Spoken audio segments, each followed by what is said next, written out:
The Lady of Shalott. On either side the river lie long fields of barley and rye that clothe the wold and meet the sky, and through the field the road runs by to many-towered Camelot. And up and down the people go, gazing where the lilies blow, round an island there below, the island of Shalott. Willows whiten, aspens quiver, little breezes dusk and shiver through the wave that runs forever by the island in the river, flowing down to Camelot. 4 gray walls and 4 gray towers overlook a space of flowers, and the silent isle embowers the Lady of Shalott.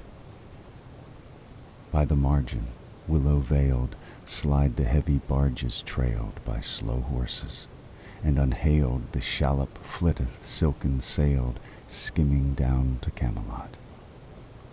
But who hath seen her wave her hand, or at her casement seen her stand? Or is she known in all the land, the Lady of Shalott?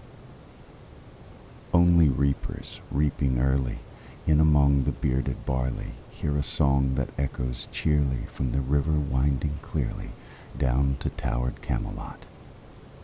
And by the moon the reaper weary, piling sheaves in uplands airy, listening, whispers, "'Tis the fairy Lady of Shalott." There she weaves by night and day a magic web with colors gay. She has heard a whisper say, "A curse is on her if she stay to look down to Camelot." She knows not what the curse may be, and so she weaveth steadily, and little other care hath she, the Lady of Shalott.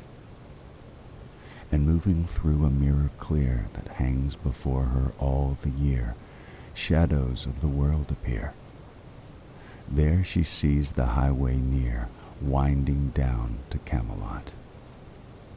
There the river eddy whirls, and there the surly village churls, and the red cloaks of market girls pass onward from Camelot.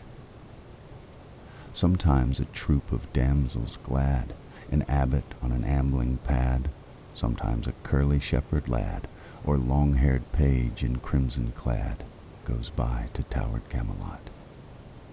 And sometimes, through the mirror blue, the knights come riding, 2 and 2. She hath no loyal knight and true, the Lady of Shalott. But in her web she still delights to weave the mirrored magic sights, for often through the silent nights a funeral with plumes and lights and music went to Camelot. Or when the moon was overheard, came 2 young lovers lately wed. "I am half sick of shadows," said the Lady of Shalott. A bow shot from her bower eaves he rode between the barley sheaves. The sun came dazzling through the leaves and flamed upon the brazen greaves of bold Sir Lancelot. A red-cross knight forever kneeled to a lady in his shield that sparkled on the yellow field beside remote Shalott.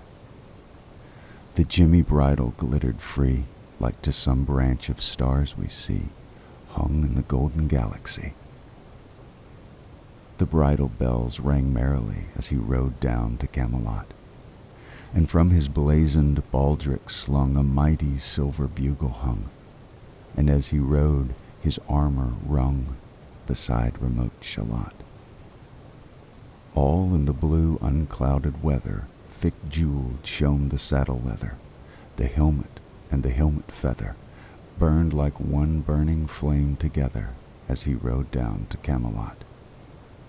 As often through the purple night, below the starry clusters bright, some bearded meteor trailing light moves over still Shalott. His broad clear brow in sunlight glowed, on burnished hooves his war-horse trode.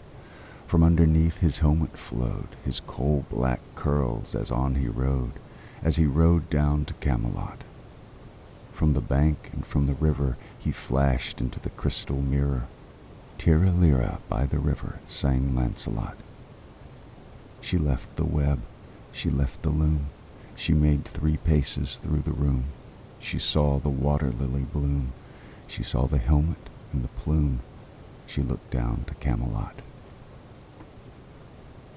Out flew the web and floated wide. The mirror cracked from side to side. "The curse has come upon me," cried the Lady of Shalott.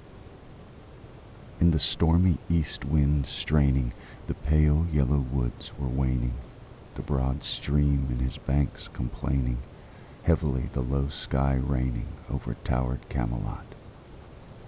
Down she came and found a boat beneath a willow left afloat, and round about the prow she wrote, "The Lady of Shalott."